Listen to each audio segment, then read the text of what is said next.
থাকবে কি অস্কার? প্রশ্ন কেন বারবার? ইস্টবেঙ্গলের কোচ অস্কার থাকবে কি থাকবে না তাই নিয়ে দেখছি 157, মানে ভারতের মিডিয়া তো এখন 157 র্যাঙ্কড গ্লোবাল। তো তারা প্রত্যেকেই প্রশ্ন করে চলেছে, যেখানেই পাচ্ছে সেখানেই প্রশ্ন করছে ইমামির লোকজনকে। এবং আজকেই দেখলাম রেপ স্পোর্টস থেকে একটা ইন্টারভিউ প্রকাশ করেছে, সেখানে ওই একদিকে অস্কার বসে একদিকে বিভাস আগরওয়াল বসে, আর ঘুরিয়ে ফিরে সেই একই প্রশ্ন, থাকবে কি অস্কার? তো সেই ইন্টারভিউটা আপনারা শুনে নেবেন, আমি রিপিট করছি না। যেটা অস্কার একদম ইন্টারভিউটা শেষ করলো এই বলে যে অস্কারের এই সপ্তাহের চুক্তি শেষ হয়ে যাচ্ছে এবং ও জুনের প্রথম সপ্তাহ মানে আগামী সপ্তাহ অবধি অপেক্ষা করবে। যদি ইমামি ওকে অফার দেয় তাহলে ভালো, নচেত ওর কাছে অফার রয়েছে বিভিন্ন, বা জানি না কী আছে কী নেই। ও মোটামুটি বলেছে প্রথম সামনের সপ্তাহ অবধি অপেক্ষা করবে। ওদিকে বিভাস আগরওয়াল আবার একই কথা রিপিট করলো যে যতক্ষণ পর্যন্ত না অল ইন্ডিয়া ফুটবল ফেডারেশন আগামী মরশুমের আইএসএল সম্পর্কে একটা ক্ল্যারিটি দিচ্ছে, তারা কোনো প্রকার আলোচনা শুরু করতে পারছে না অস্কারের সাথে। এবং অস্কার স্বয়ং সেটা বলল ইন্টারভিউটা শেষের দিকে। এটা নিয়ে আমি আগে বলেছি। এবার এইটাই কেন্দ্র করে প্রত্যেকেই একই প্রশ্ন করেছে, যে যারা যারা সুযোগ পেয়েছে গতকাল, প্রত্যেকে একই প্রশ্ন করেছে। শুধু গতকাল নয়, যেদিন কিশোর ভারতীতে ম্যাচ হলো সেদিন, যেদিন ইস্টবেঙ্গল স্টেডিয়ামে উৎসব হলো, আইএসএল ট্রফি নিয়ে উৎসব করলো, সেদিনও একই প্রশ্ন করা হয়েছে। আদিত্য আগরওয়ালকে করা হয়েছে, বিভাস আগরওয়ালকে বারংবার একই প্রশ্ন করা হয়েছে, বারবার তারা একই উত্তর দিয়েছে। তো একই প্রশ্ন আপনারা বারবার কেন করছেন? এবং শুধু তাই নয়, আমি দেখছি যে 157 তারা তাদের মন কি চাইছে বা পাবলিক কি চাইছে সেটা শুধু বলে যাচ্ছে, সেটা তো তাদের কাজ নয়। এরকম হলে তো এরপর 158-59 হয়ে যাবে। আপনার মন কী চাইছে বা আপনার দর্শক কী চাইছে সেটা শুধু শোনানোটা তো আপনার মনে হয় না কাজ।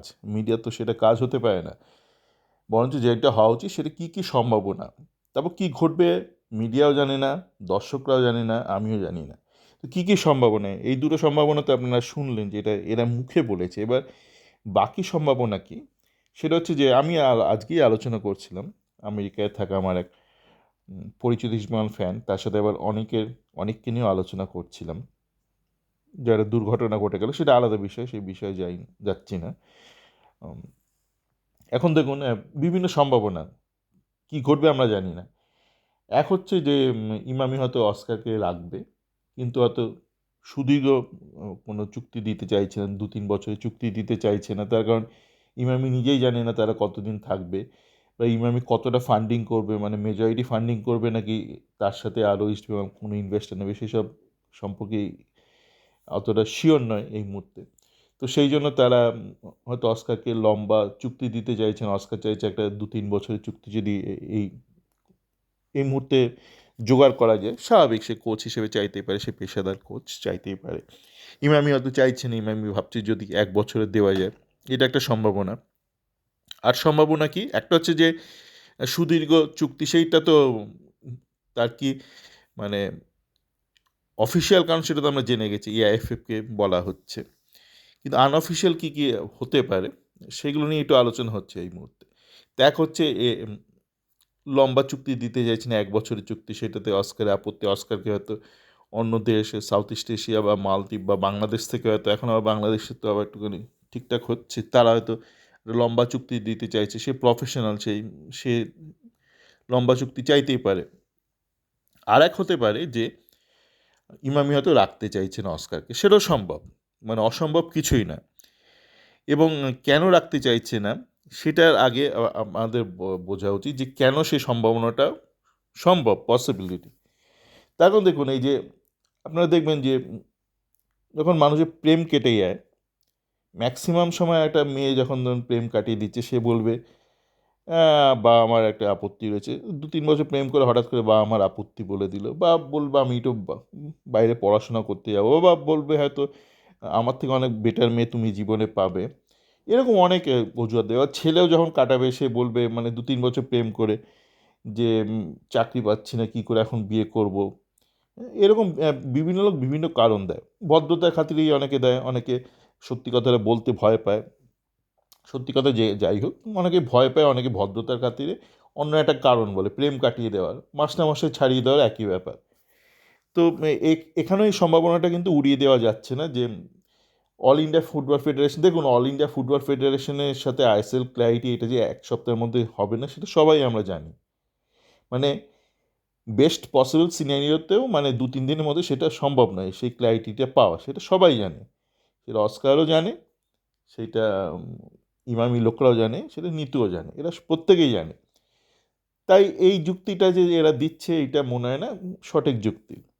তাহলে বাকি রইল কি, ওই হয়তো অল্প মেয়াদি চুক্তি দিতে চায় বা না চুক্তি দিতে চাইছে না। এবার কেন দিতে চাইছে না সেটা আমি আমার আগের অডিওতে বলেছি, কিন্তু এখানে যেহেতু পুরো ব্যাপারটা নিয়ে আরেকবার আলোচনা করছি তাই হালকা করে রিপিট করছি। দেখুন, এক হচ্ছে যে আহ, আমরা যখন ইমামির কথা ভাবছি, ইমামি তো এরকম নয় যে একদম মানে দুনিয়ার সর্বশ্রেষ্ঠ কোম্পানি, মানে প্রচুর অর্থ রয়েছে, টাকা ওড়াতে থাকবে, তা তো নয়।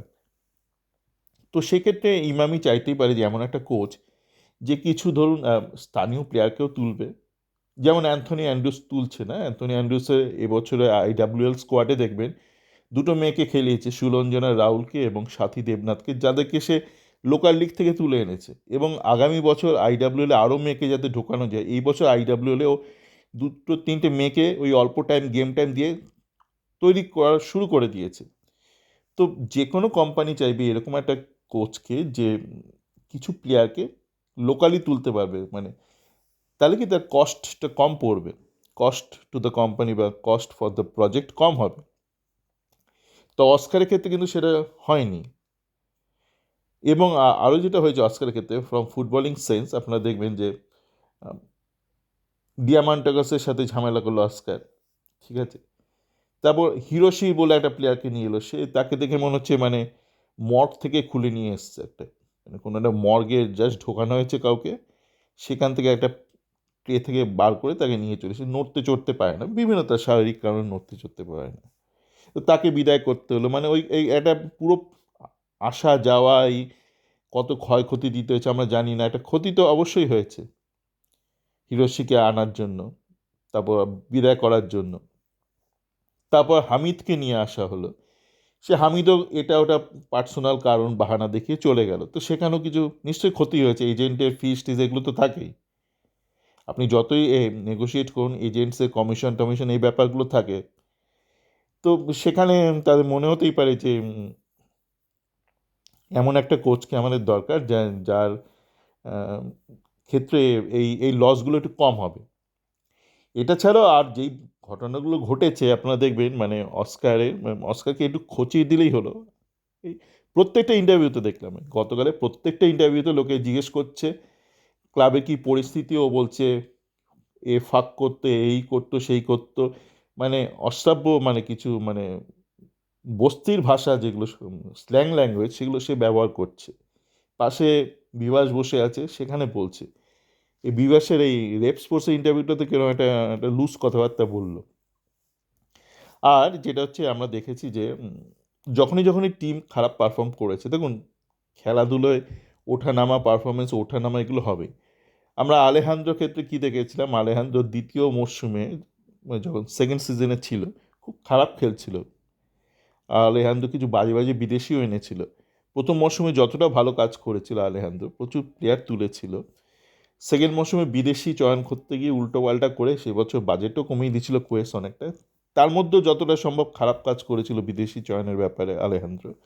কিন্তু আলেহান্দ্রো যখন চলে গেল মানে চুপচাপ চলে গেল, কিন্তু মানে কোনো যে আলেহান্দ্রো ইংরাজিটা খুব ভালো বলতো না, এবং ওর চেষ্টা করতে যাতে মিডিয়ার সাথে নাই কথা বলতে হয়, সেটাও ওর উইকনেসটাকেও কাজে লাগাতো, এমন নয় যে ইংরাজি জানে না, জানে, কিন্তু ওই তবুও মানে মিডিয়াকে এড়িয়ে চলতো, চুপচাপ চলে গেল, মানে হইচই না করে একে ওকে গালমন্দ না করে, কেন এটা প্রফেশনালরা করে।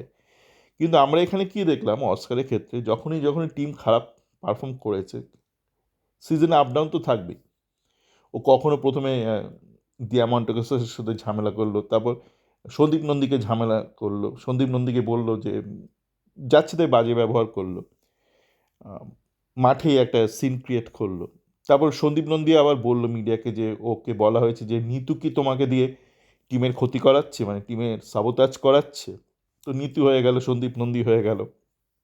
তারপর নবী আলভিটো এদেরকে আর এক বারবার এদেরকেও গালমন্দ করলো। আমি এটা জিনিস এক জিনিস বুঝতে পারছি না, নবী আলভিটো এরা তো টিমের কোনো অনুশীলনেই যায় না। এমন নয় যে এদের কোনো ক্যান্ডিডেট রয়েছে টিমে, তাও নেই। আলভিটোর দুঃখ ছিল জেসিন ফেসিনকে প্রমোশন দেয় না, কিন্তু যারা খেলছে তাহলে কেউই এদের ক্যান্ডিডেট নয় নবী আলভিটোর। ওরা কি করেছে, ওরা ইউটিউবে একটু গালমন্দ করেছে। তো একটা যদি একটা কমিউনিটি ক্লাব হয়, সেখানে হাজারটা লোক প্রশংসা করবে, হাজারটা লোক গালমন্দ করবে। আমি যখন আমার চ্যাট ফোরাম খুলেছিলাম, বিভিন্ন ফ্যান ক্লাব থেকে গালমন্দ করা হতো, তো আমি সেগুলো রেসপন্ড করতাম না, বড় জোর ব্লক করে দিতাম। তো আপনাকে যদি একটা ইস্ট বেঙ্গলের মতো একটা ক্লাবের একটা ম্যানেজার হতে হয়, তো আপনাকে তো মিডিয়ার সামনে আসতে হবে, এবং মিডিয়া যখনই যখনই খারাপ পারফর্ম করবেন, মিডিয়া আপনাকে উল্টোপাল্টা বলবে। প্রাক্তন খেলোয়াড়, সমর্থক, ফ্যান ক্লাব আপনাকে গালমন্দ করবে, এটা সেটা অভিযোগ করবে। যেমন গিলকে বলা হয়েছিল না যে ও নাকি টাকা খেয়েছে। এইগুলো কিন্তু পার্ট অ্যান্ড পার্সেল অফ মানে ফেম। তো এইগুলো আপনাকে নিয়েই চলতে হবে। এখন আপনাকে যখনই যখনই সমস্যায় পড়বেন, আপনি যদি আম, একে ওকে গালমন্দ দিতে শুরু করেন। আবার একটা ম্যাচের ক্ষেত্রে, ম্যাচে আগে না পরে প্রেস মিটে হঠাৎ দেখলাম অস্কার বললো যে সমর্থকরা সমর্থক নয়, এরা আসল সমর্থক নয়, এরা নকল সমর্থক। এরকমও বলেছিল আইএসএল শুরুর পর, যখন টিমটা খুব একটা ভালো করতে পারছে না। তারপর আমরা কি দেখলাম, ও বোধহয় ইমামির কাছে একটা লম্বা চুক্তি চেয়েছিল, তো রাজি হয়নি। তখন ইমামি এখন যেমন রাজি হচ্ছে না, তো তখন মানে খুললাম খুললাম বলে দিল প্রেস মিটে যে ইমামির কোনো পরিকল্পনা নেই, কোনো ভিশন নেই।